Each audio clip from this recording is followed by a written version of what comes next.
And there's intimacy on the radio, and there's naturalness on the radio that can never be replicated on TV. The marvelous resurgence of radio as a political force in this country. News-related radio programming is evolving. There's a huge hole in our dialogue that can be filled by the synthesis of traditional radio and the freedom that comes from a live podcast. You're about to experience Cowboy State Politics live. Here we go.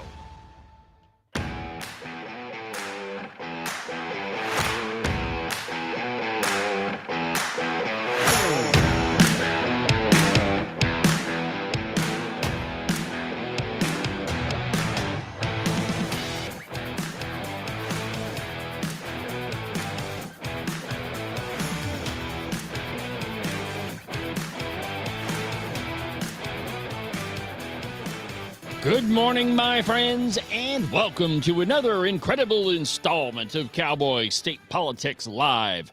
From very high above all the puerile and insipid forms of Wyoming mainstream media, this is Cowboy State Politics.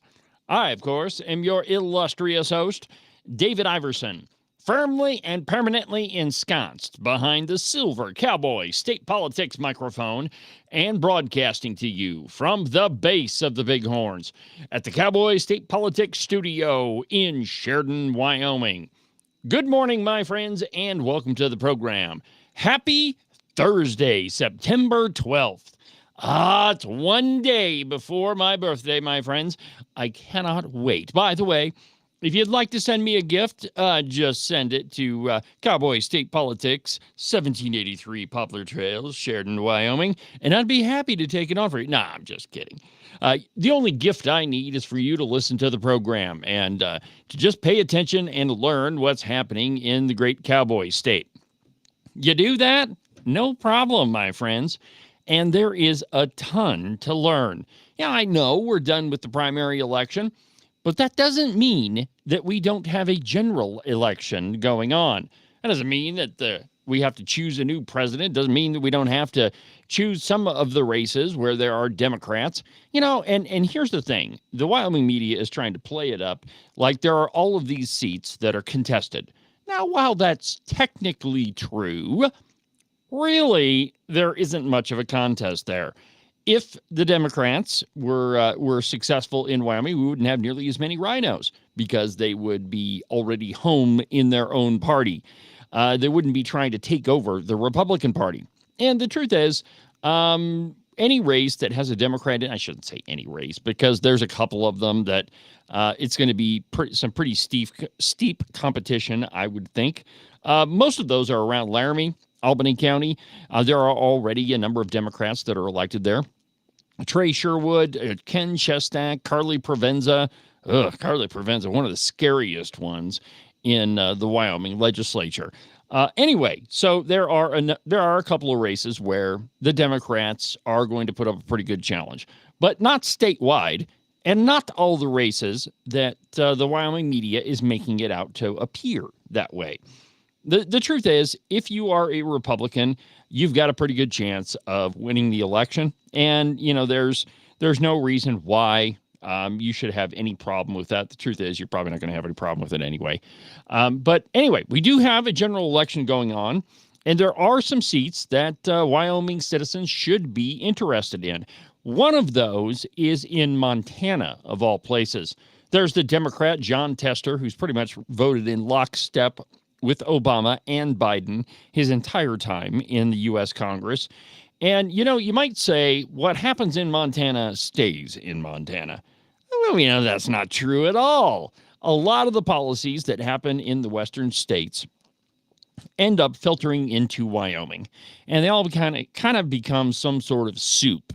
And, you know, let's be honest, a lot of people from Wyoming travel to Montana and to Colorado and to Utah, for that matter, for a lot of stuff. So anyway, what happens in the West influences every state there. And in the Montana race, which it's John Tester and this guy named Tim Sheehy.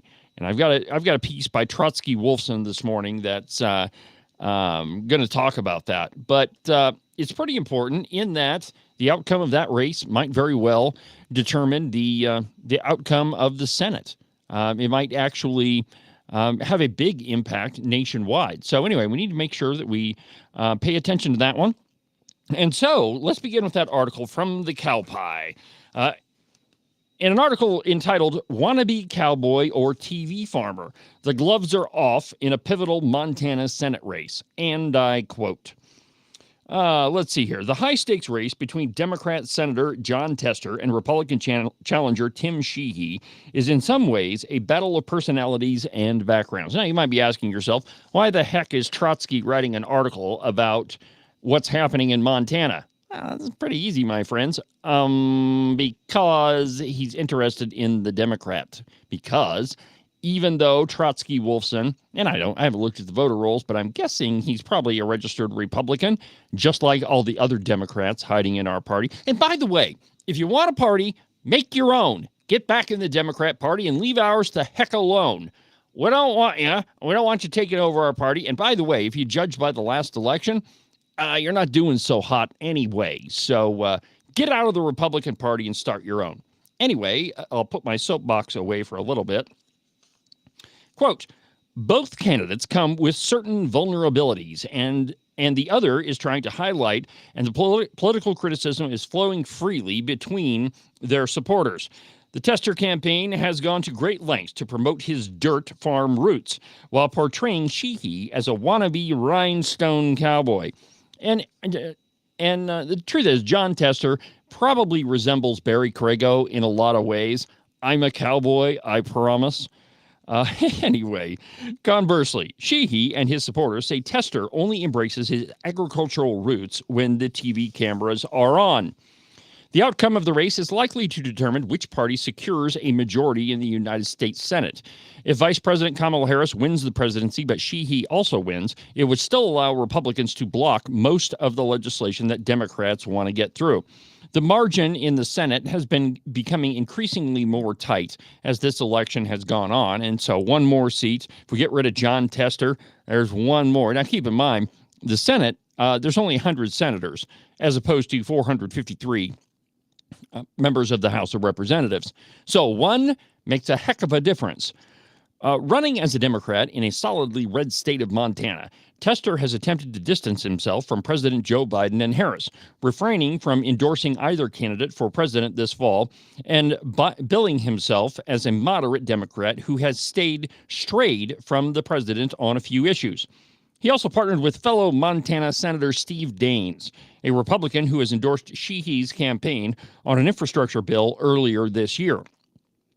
Let's see here. Still, Tester's voting record shows that he's been in relative lockstep with the administration since it took office in 2021. Biden lost Montana by about 16 points in 2020, and Harris isn't expected to fare much better in her campaign. All right, so how the heck did Jon Tester get elected anyway? Well, it's the college towns of Bozeman and Missoula. The eastern part of Montana, the one that Wyoming citizens are probably most familiar with, Billings, that area, pretty well conservative. But when you get to the west, the closer to Idaho and Washington you get, that's where the two universities are at, Missoula and Bozeman.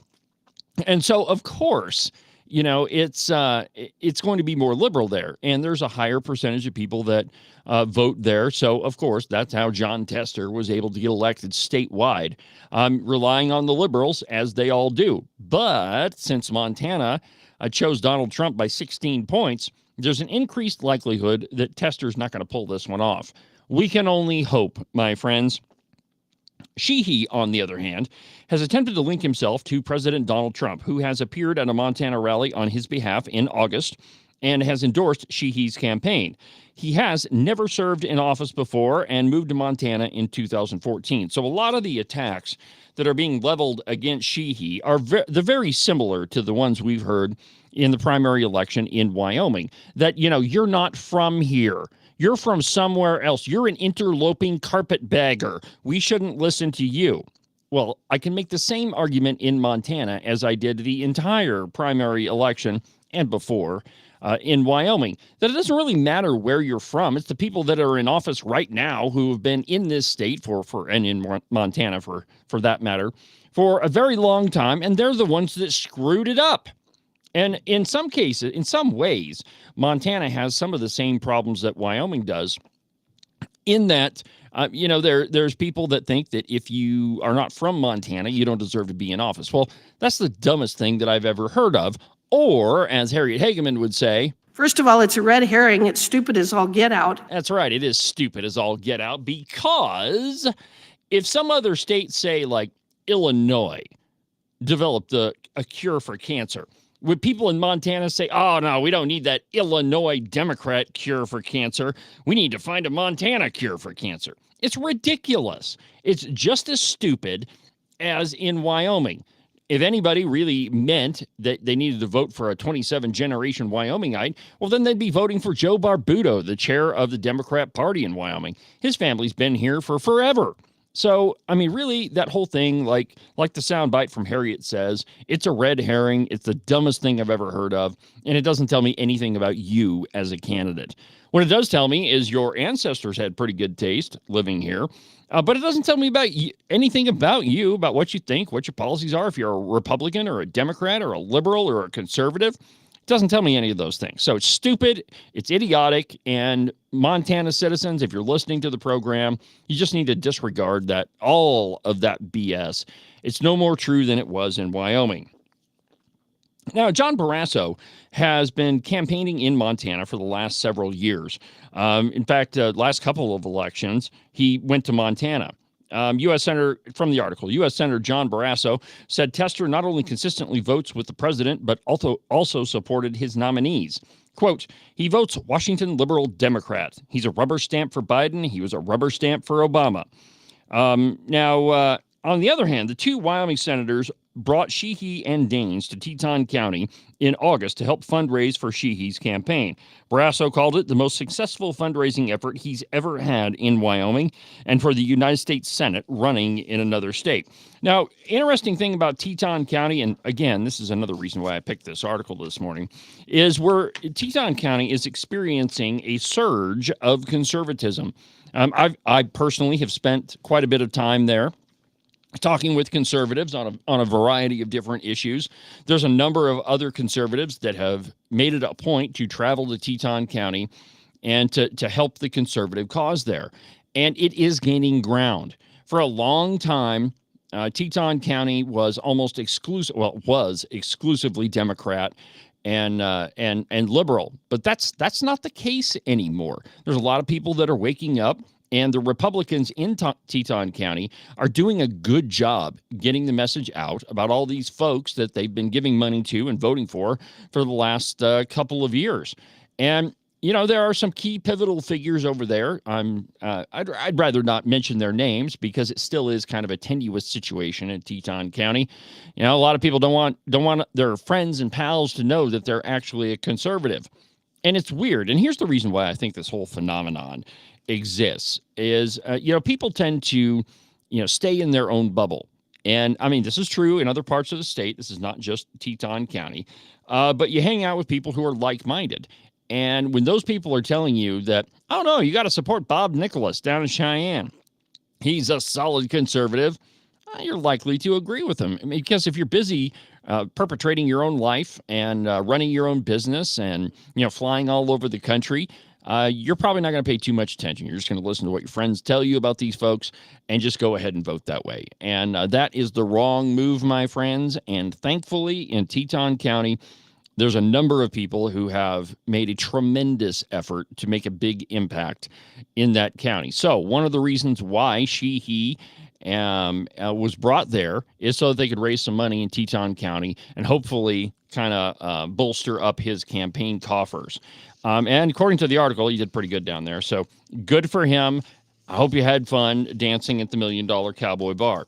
Interesting, though, when the lovely Christine and I were on our honeymoon adventure, we went and had dinner, and then I said, well, let's go dancing. We haven't been dancing while we've been here, so we went over to the Cowboy Bar.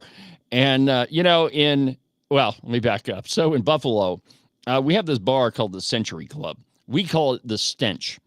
and there's a good reason for it. You walk in there and you just smell like a cigarette. It is a fun place to hang out, but it's kind of a hole in the wall bar. It's probably one of those places you'd see featured on TV that it's a dive bar. That's kind of what it is.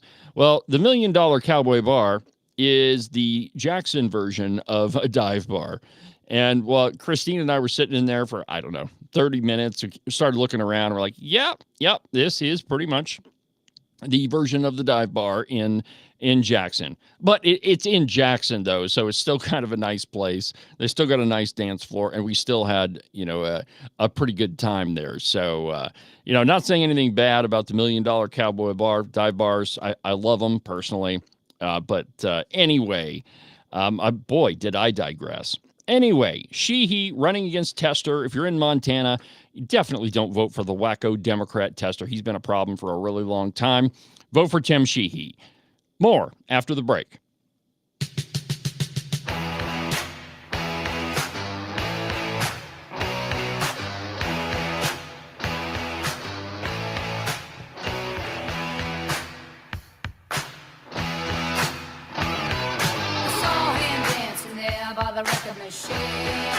I knew he must have been about 17. He was strong, playing my favorite song, and I could tell it wouldn't be long that he was with me, yeah, me. And I could tell it wouldn't be long that he was with me, yeah, me. Singing, I love rock and roll, spending all the time in the jukebox, baby.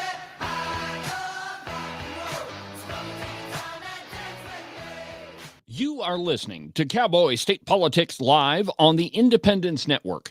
You're not going to find a selection of better news, entertainment, and commentary than right here on the Independence Network, with great voices like Joey Carenti from Just Blame Joey, Ken Pendergraft from The Ramble-Roon, Tom Kelly from Wide Right Turn, and the lovely Christine from The Hair Affair. And of course, my program, Cowboy State Politics, Wyoming's most listened to political program. Also, don't forget to check out the articles section at the website, independencenetwork.us. It's loaded with op-eds, commentary, and news from all around the Cowboy State. You can listen to the Cowboy State Politics podcast anywhere that you get your podcasts. iHeartRadio, iTunes, TuneIn, really any of them will work. But the easiest place is just to go to the website, cowboystatepolitics.com. There you can find all of the shows, as well as any of the articles that I might bring up during the course of a program. That way, if your name is Joe Biden and you can't remember if you had your pudding today, well, I probably can't help you with that, but I can definitely tell you why you should have never ran for president. And now, back to our program.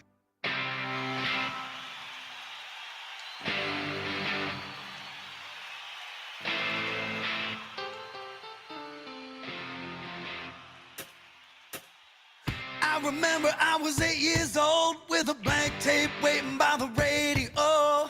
Come on, man, play back in black. I want to play it back on repeat.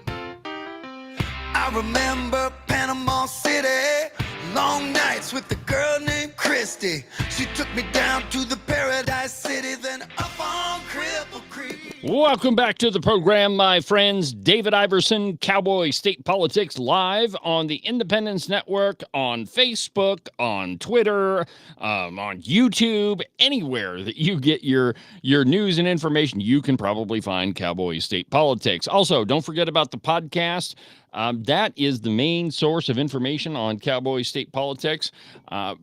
I have done, I checked it last night, and I've done over 720 episodes on the podcast. Over 700 episodes, and all of them are still available. If you want to go back to the early days and listen to the very first interview with Gail Simmons, you can do that. They're all available at Cowboy State Politics. The podcast, anyway.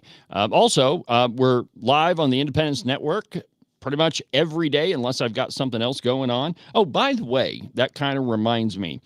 Tomorrow, the lovely Christine has an appointment in Cheyenne, And so we've got to go to that. So there will be no Cowboy State Politics Live tomorrow. Sorry to disappoint you, but got husband duties to do, so we got to go to Cheyenne and take care of those. Don't worry, I don't have to go to the Capitol, though I may stop in and see a couple people.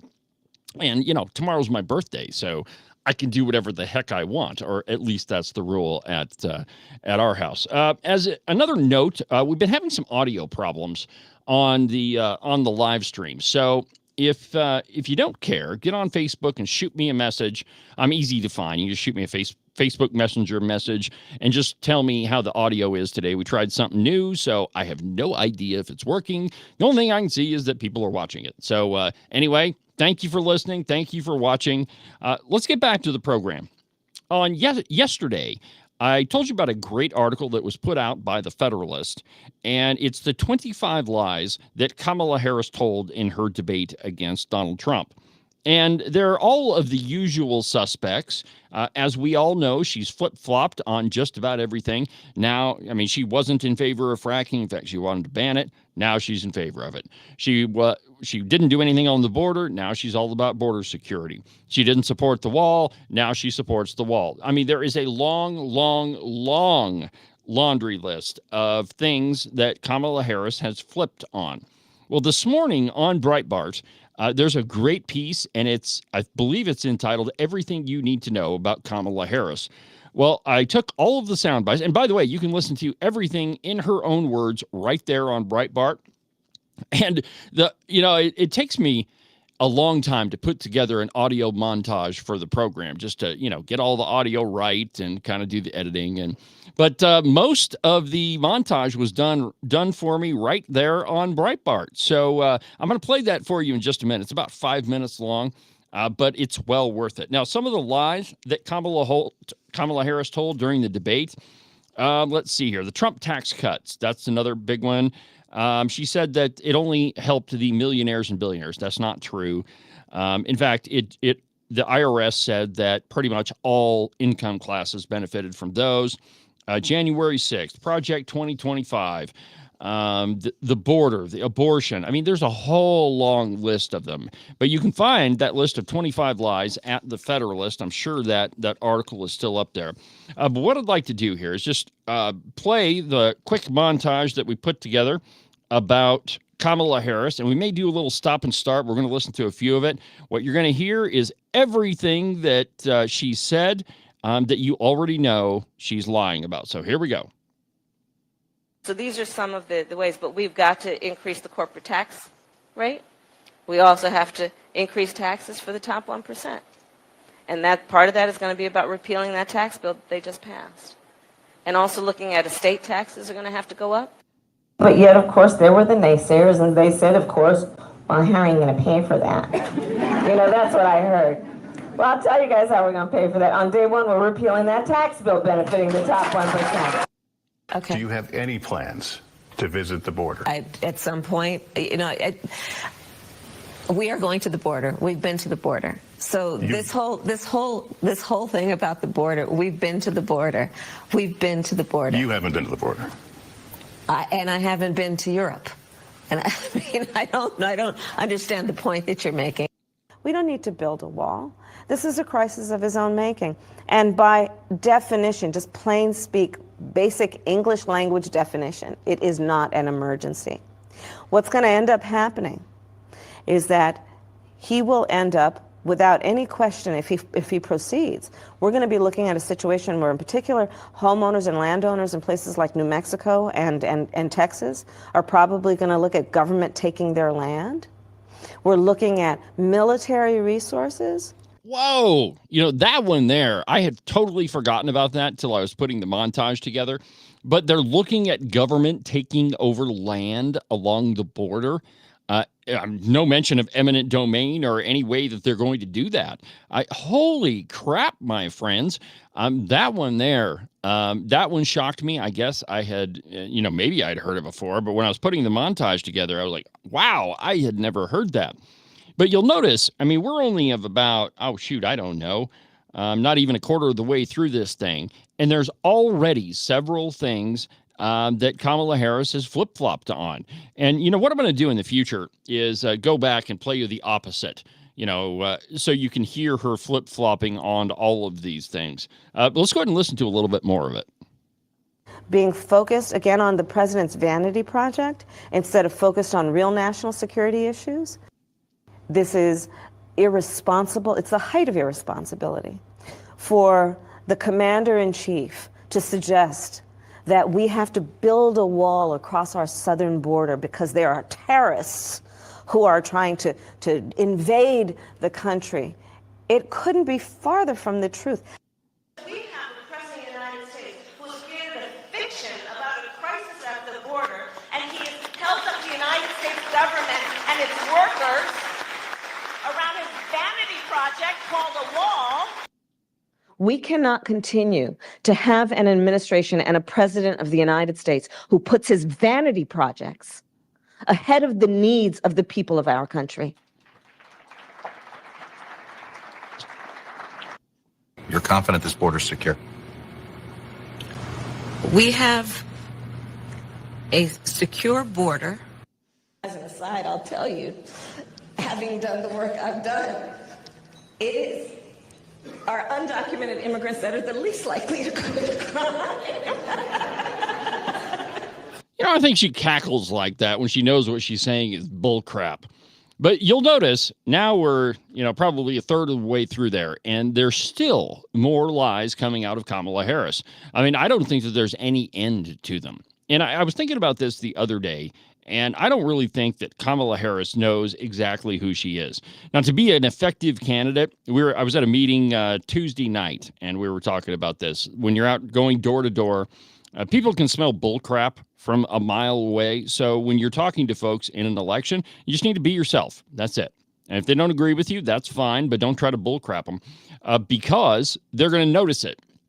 So just be completely honest. Well, one of the reasons why Kamala Harris can lie so, I don't know, so flowingly maybe, is that she has always been an empty vessel. And by that, I mean she doesn't have any principles to stand on. The only thing that she does is she advocates for the principles that she thinks are most advantageous to her. Let me fast forward here through this thing, and maybe we can catch up. Let's see here. Right there. A lot of the signs at the rally you just held were people standing there saying, abolish ICE. Yeah. Is that a position that you agree with? Listen, I think there's no question that we've got to critically re-examine ICE and its role and the way that it is being administered and the work it is doing. And we need to probably think about starting from scratch because there's a lot that is wrong with the way that it's conducting itself, and we need to deal with that. So would you ban offshore drilling? Yes. And I've, again, worked on that. There's no question I'm in favor of banning fracking. So, yeah, and starting with what we can do on day one around public lands, right? And then there has to be legislation. But yes, and this is something I've taken on in California. I have a history of working on this issue. And to your point, that we have to just acknowledge that the residual impact of fracking is enormous in terms of the impact on the health and safety of communities. Yeah. Under my plan, there will also be a carbon fee. We have to monitor whether it's going to be passed on to consumers. But I'm going to tell you that should never be the reason not to actually put a fee, and in particular, carbon fee. So I am offering a Green New Deal that has been described as one of the most aggressive and progressive. Okay, so I am prepared. All right, hold on. There we go. All right, so there you've got her greatest hits, and it's pretty clear that she doesn't really care what she says on the campaign trail now. It's all a matter of trying to convince you that she doesn't believe in all of those things.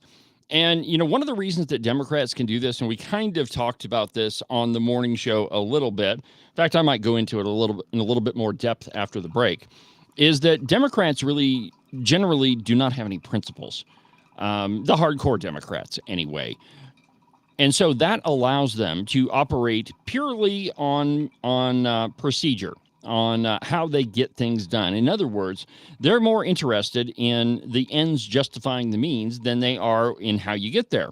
That is the exact opposite That is the exact opposite of conservatives. How we get to a goal is at least as important as the goal itself. And so the biggest difference between liberals and conservatives is the principles. If the principles don't line up with whatever it is that we're doing, then generally speaking, conservatives aren't going to be in favor of it. And this has been, the article. In fact, you know what? I am going to go through this article after the break because I think it meshes up pretty nicely with the book that I've been reading. It's by William F. Buckley, entitled "Up from Liberalism." And so let's take a quick break, and then I'm going to go into that article that we talked about on the morning show in a little bit more depth. So we'll do that after a brief but completely outrageous profit timeout.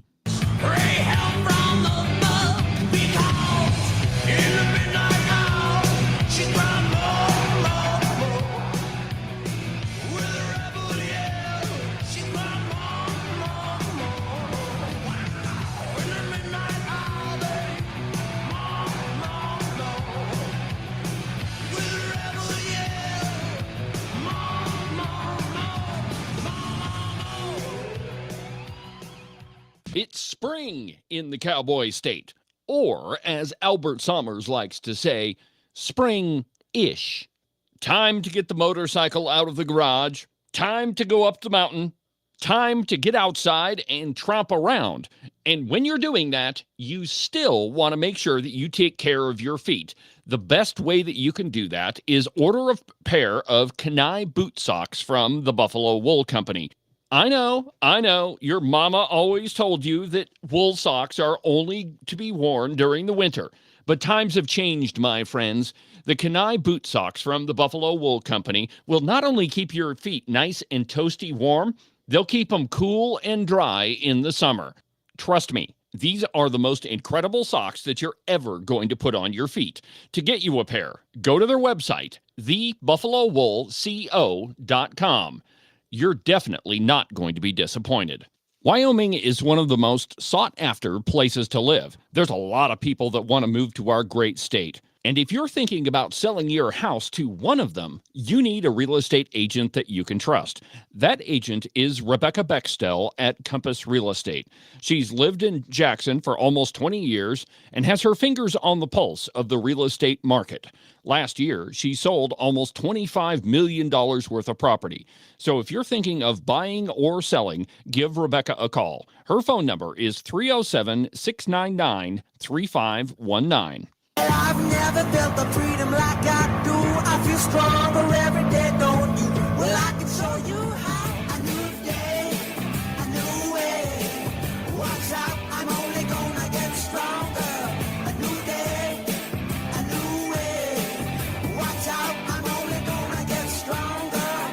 A new day, a new way. Watch out, I'm only gonna get stronger. A new day, a new way. Watch out, I'm only gonna get stronger. I've never felt the freedom like I do.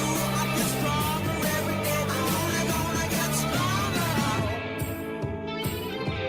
stronger. Watch out. Cowboy State Politics is only going to get stronger. The program is only going to continue to expand from all across the state of Wyoming to every state in the country. It's Cowboy State Politics, and I am your host, David Iverson. Always behind the silver microphone with talent given to me by God himself. Yeah, that's right, my friends. We have to be thankful for the gifts that we're given, and we have to use them. If not, the guy upstairs is going to be pretty angry that we're not taking care of what he gave us to do. So on the morning show, we talked about this piece in Wildpile, and it's written by Amy Edmonds, and she's completely off base. But I think that it brings up a couple of interesting points that I really didn't have time to get to in the morning show. So I thought we'd go through it a little bit. Now, the title of the article is Many of Wyoming's Self-Styled Conservatives Are Actually Populist. Now, the biggest problem with Amy Edmonds is I don't think she would know a conservative if she bumped into one. There's no way. Amy Edmonds has never been a conservative. And let's quickly define conservatism, shall we? It's really easy. It doesn't take a page and a half. It doesn't take 3 pages. It takes a couple of sentences. You believe in liberty, in personal responsibility and personal liberty. You believe in small government, lower spending. You believe in things like the Constitution and its amendments, the Second Amendment, the First Amendment, all of them. You believe that we should have, that the government that governs least governs best. Peace through strength, free and open markets. We don't believe in government control over your life. You should be able to prosecute your life however you want to, without undue encumbrances of government. That's pretty easy. And essentially, that's what conservatism is. Deference to the Constitution, personal rights, and personal responsibilities. It's not all that complicated. But what liberals in America have been trying to do for a really long time is to take control of that term conservative. And you see this specifically in Western states, Montana, Wyoming, Idaho. We all kind of have the same problem, that if you're a Democrat, it's pretty hard to get elected in our state. I think everybody in Montana, Wyoming, Idaho, maybe Utah has the same problem. Not so sure about that one. But so Democrats register as Republicans, and then they go and lie to their constituents so that they'll win elections. And to legitimize what it is that they're doing, they have to claim the mantle of conservatism. They have to redefine it to fit whatever it is that they're doing, because their voting records never line up with what everybody else thinks conservatism is. Most people in Montana and Wyoming and Idaho are conservatives. And the reason we live in the place where it snows most of the year is we just want to be left alone. We want to run our lives the way we want to. We don't want government to be butting in where it doesn't belong. And so we generally don't pay that much attention to politics, because that would be kind of going against the very reason that we moved here. So anyway, these folks show up on our doorstep, and they say things like, we love our guns. We don't believe in killing babies. Taxes are too high. We're conservative, so you should vote for us. And then we inevitably do, and we end up in the situation that we're in, with a state that's been controlled by the liberals on the Wyoming left for at least 50 years.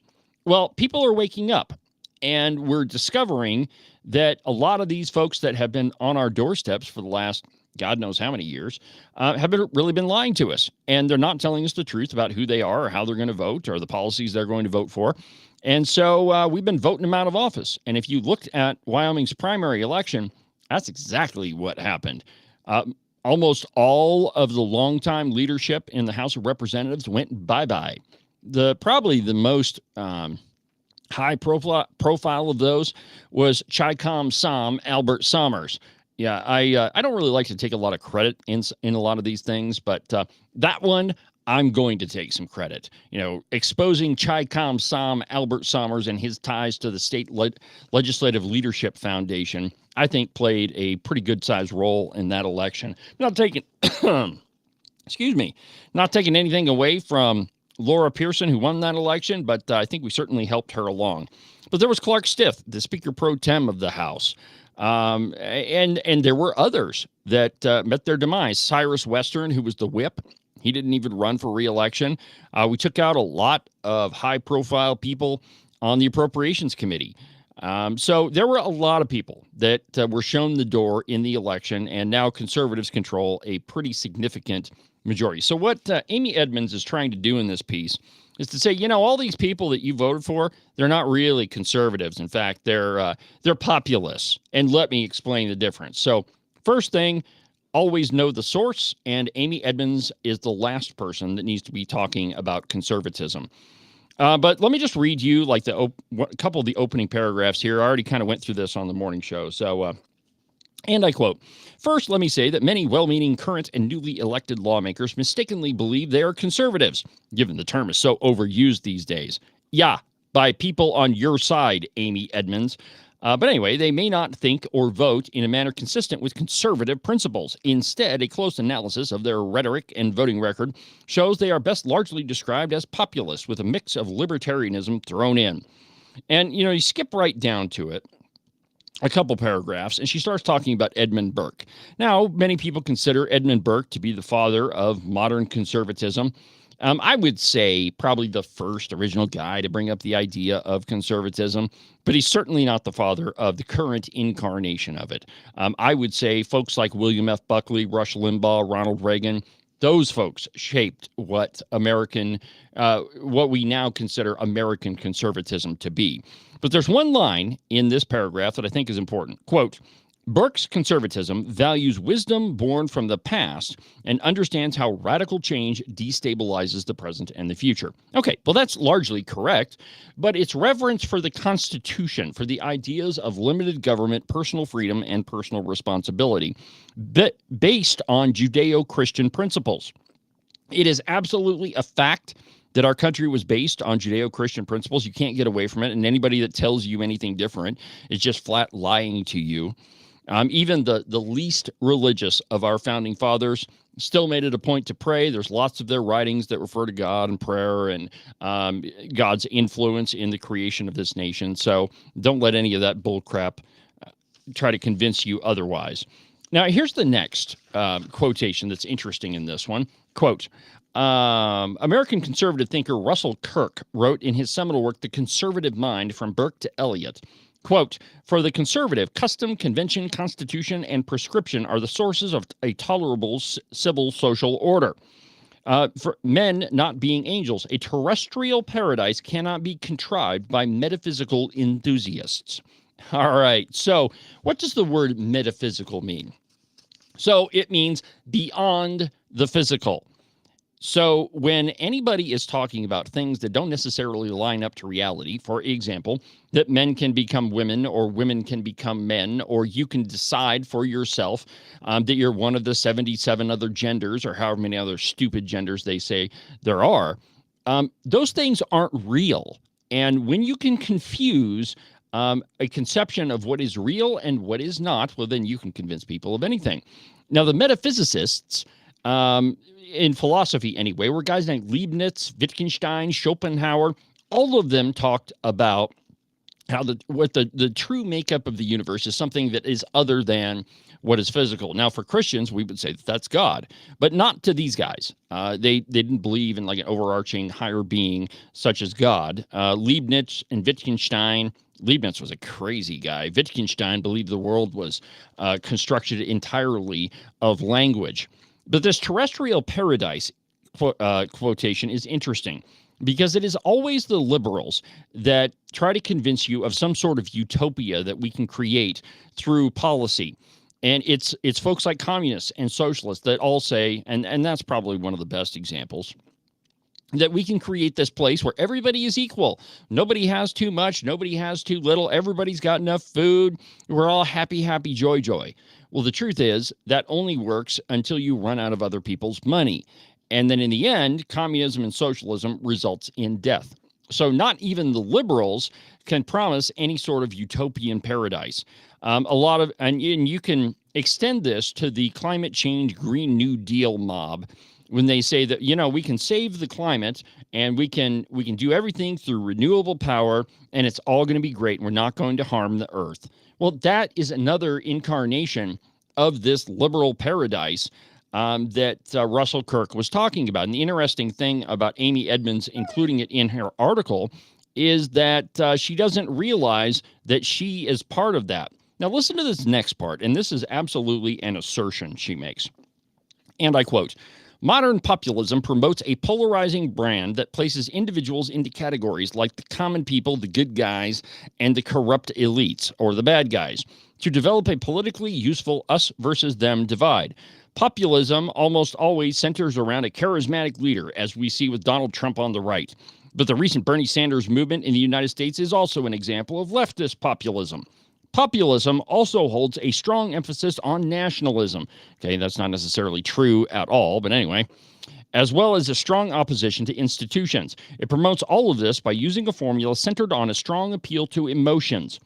That is the linchpin in this particular part of the article, an appeal to emotions. Now, what did you hear in the debate the other night? Did you hear any facts coming from Kamala Harris? No. It was all an appeal to emotion, platitudes and canned sayings and cliches. None of it had any basis in reality. And so when she talks about emotions, anger, outrage, fear, frustration, jealousy, and envy are all used to enlist supporters of a populist movement. Okay, so what about hope and change, or joy, as the current Democrat nominee says? Are those not also emotions that don't have any basis in fact? Now, when you compare how Donald Trump performed to how Kamala Harris performed, now I'll admit Donald Trump had a bad night, and I don't think it really helped him all that much at all. But at the very least, he was able to talk about policy in a way that was understandable. He talked a lot about the policies that he wanted to put forward, and Kamala Harris didn't do anything of the sort. It was all platitudes and cliche from her. Now let's go to the next paragraph. Wyoming, like all states, has a plethora of complex, difficult problems, and yet many supporters of the current populism accept the mantra that simplicity is the solution to challenging questions, when in reality, these questions are impervious to simplicity. Okay, so the idea of not spending us into oblivion is a pretty good simplistic solution. The idea of not having government that infringes on your rights is pretty simplistic and absolutely is effectual. Now, there's a lot of folks in the Wyoming media that say, conservatives can't govern. They've never been in power before, and they don't know how to govern, and it's too darn technical and too complicated, and they'll never figure it out, and they're going to crash the state like a train hit a pickup truck that was parked on the tracks. It's going to be a dumpster fire. That's the narrative we've been hearing from the Wyoming left.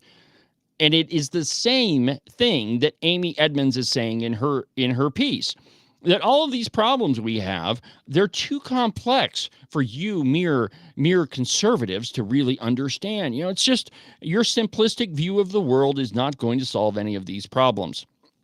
When in reality, the simplest way to solve a lot of the issues that we're facing in our country, in our state, is by following the Constitution. That is the simplest answer to just about all of the problems that we're facing. And to assert that it is any more complex than that is just a lie. And it's the lie that's been perpetrated on us by people like Amy Edmonds. Now let's skip down here. Let's see here. All right, listen to this. Russell Kirk continues in The Conservative Mind, quote, as Burke was to say 4 years later, the one principle to which the French Revolution, through all of its transmigrations, consistently adhered was the idea of simplicity in political structure. Kirk later goes on, man being complex, his government cannot be simple. All right, so this is absolutely a misreading of history. During the French Revolution, they essentially... The people in charge of the revolution wanted to do away with all sorts of tradition. For example, they renamed Notre Dame Cathedral into the Temple of Reason. They reset the calendar. No longer were we using the calendar that we've always used. Nope. We have to reset it to year one. They renamed streets that were named for saints. They renamed those. They changed all of the holidays. They tried to eliminate all religion. Now, how simplistic could that possibly be?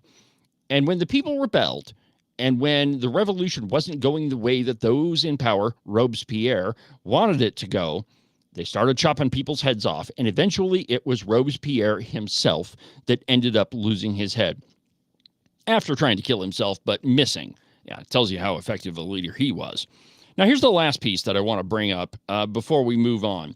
Quote, conservatism rightly understood looks nothing like populism. As a matter of clarity, Burkean conservatism abhors all forms of ideology like populism, because historically they are always passing fads and only bring chaos, not an enduring philosophy that stands through the centuries to bring peace and prosperity.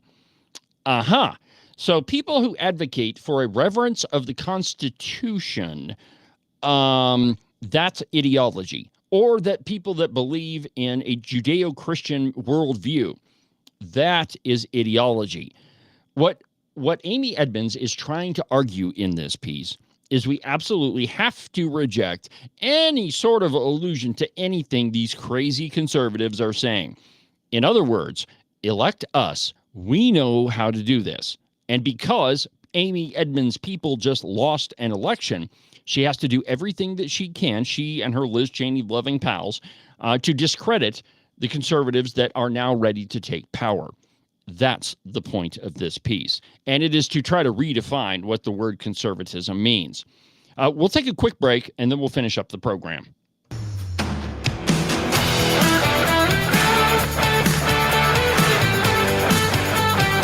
You can listen to Cowboy State Politics live every Monday through Friday at 9 a.m. on the Independence Network. You're not going to find a better source of news, entertainment, and commentary than on Cowboy State Politics live. You know, the program you're listening to right now. And frankly, why would you want to look anywhere else anyway? Let's be honest, only a liberal redcoat commie would do that. And if you want to listen to my podcast, you can find it at cowboystatepolitics.com or anywhere that you get your podcasts. iHeartRadio, iTunes, TuneIn, really any of them will work. But the easiest way is just to go to the website, cowboystatepolitics.com.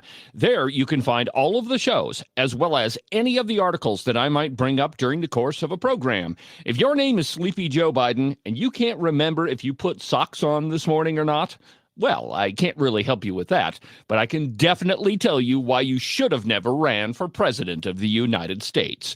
And now, back to the program.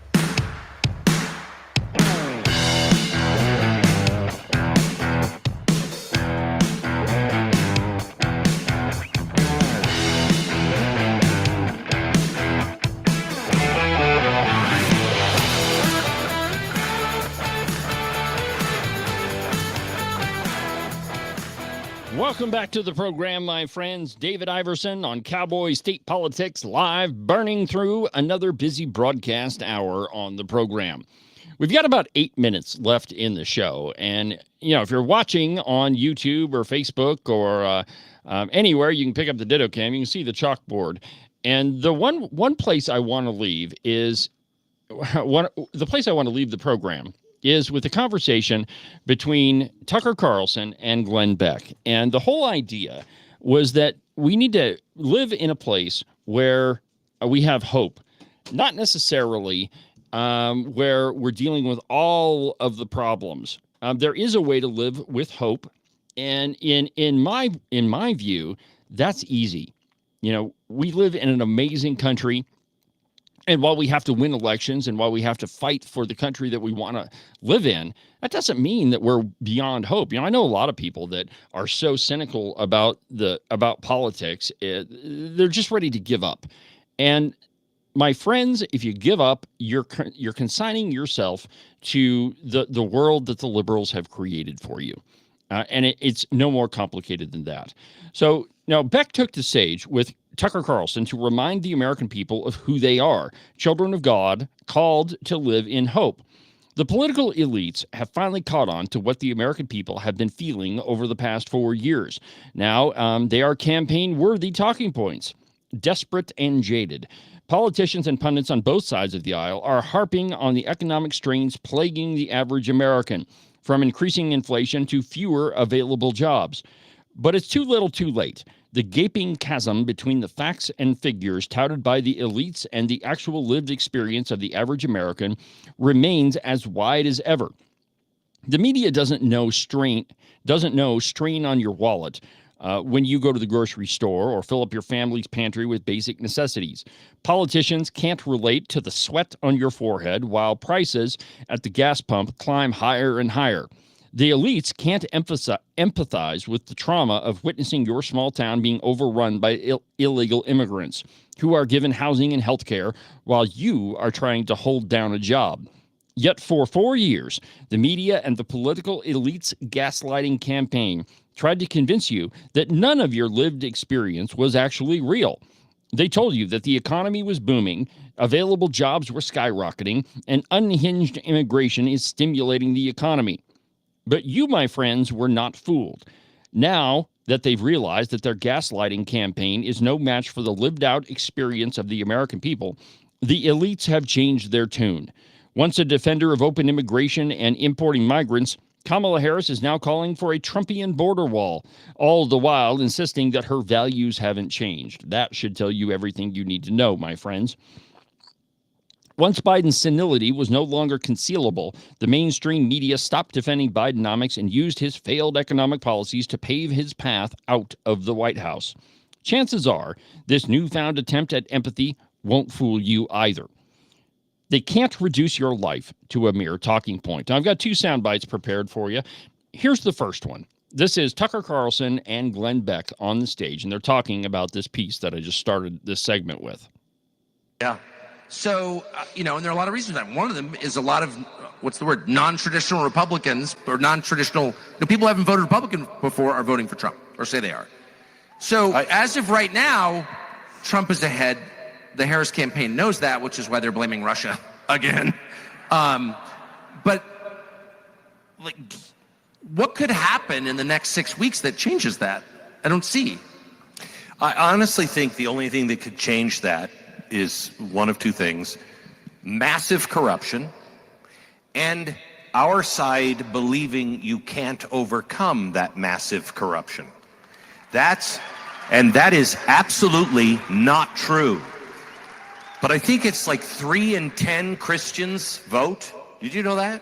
3 in 10? Something like that. It's a very low number. It's not what you would expect. If our churches would just say, go out and vote and use the scriptures to tell you the difference between right and wrong. You know this. My gosh. That we're fighting the same battle we have fought from the very beginning. This is as old as the Tower of Babel. It's as old as Satan being cast out. What did Satan say? I'll bring them all back to you, Father. I'll bring them all back, but I want the credit. I'll tell them what to do, and you won't lose any of them. Okay? Jesus said, send me. They're going to make mistakes, but I will sacrifice myself. I will die so they can live again. Which one did God choose? Jesus. We're having the same argument. All of these politicians are saying, give me the credit. I'll tell them exactly what to do. Nobody will be hurt. Nobody's going to be running with a stick that could poke out their eye. Nobody will have guns, and if that doesn't work, nobody will have knives. Nobody will have choice because nobody can fail because that causes problems. That's Satan's plan. That's not Jesus. That's Satan. Choice. God believes in individual choice. Yes, he does believe in individual choice. And that's what you've got right now. Right now, you have a choice. It's the one time every 2 and 4 years that you actually have a choice to choose what type of government you want to live with, which person you want making the decisions, which person you want representing you in your state capital. All you've got to do is get off your butt and go do it, my friends. If you want to make a change in your life, in your community, in your county, in your state, get off your butt and do it. Maybe you're not the guy to run for office, and quite frankly, we're past the time where you can file to run for office. But you can support the people that have decided to run for office, people that you know are conservative, that you know are God-fearing, and you can get out there and knock on doors for them. Or maybe you don't feel comfortable knocking on doors. Maybe you're scared to speak in public, whatever the case may be. But you can watch the kids for somebody that can go knock on doors. And let them go out a couple nights a week while you watch a movie with their kids. Or maybe you don't even like kids. I mean, I personally love kids, but maybe you don't. So maybe you can take out your checkbook and you can cut a check to their campaign, so maybe they can get a last-minute flyer out to inform voters about who they are. Or maybe you don't have any money and you can't write a check and you don't like kids and you don't like speaking in public and you can't run for public office, but you make a heck of a cherry pie. Make a cherry pie and auction it off. Take it to the next local fundraiser. Take it to the next Republican meeting and say, I made this pie. Let's auction it off and give the money to candidate X, Y, or Z. The point is, my friends, that everybody can do something. And instead of sitting around on your tail end complaining about how things are, why don't you get up out of your chair and go do something? Everybody can do something. And it's up to us to create the kind of world that we want to live in, my friends. And right now, this very moment is when we have to do that. And you just heard Glenn say that the number one thing that God gives you is choice. Make a choice to make a different world that you want to live in. Everybody can do it. Everybody can contribute. Get off your butt and go take care of it, my friends. Well, we've burned through another busy broadcast hour on the program.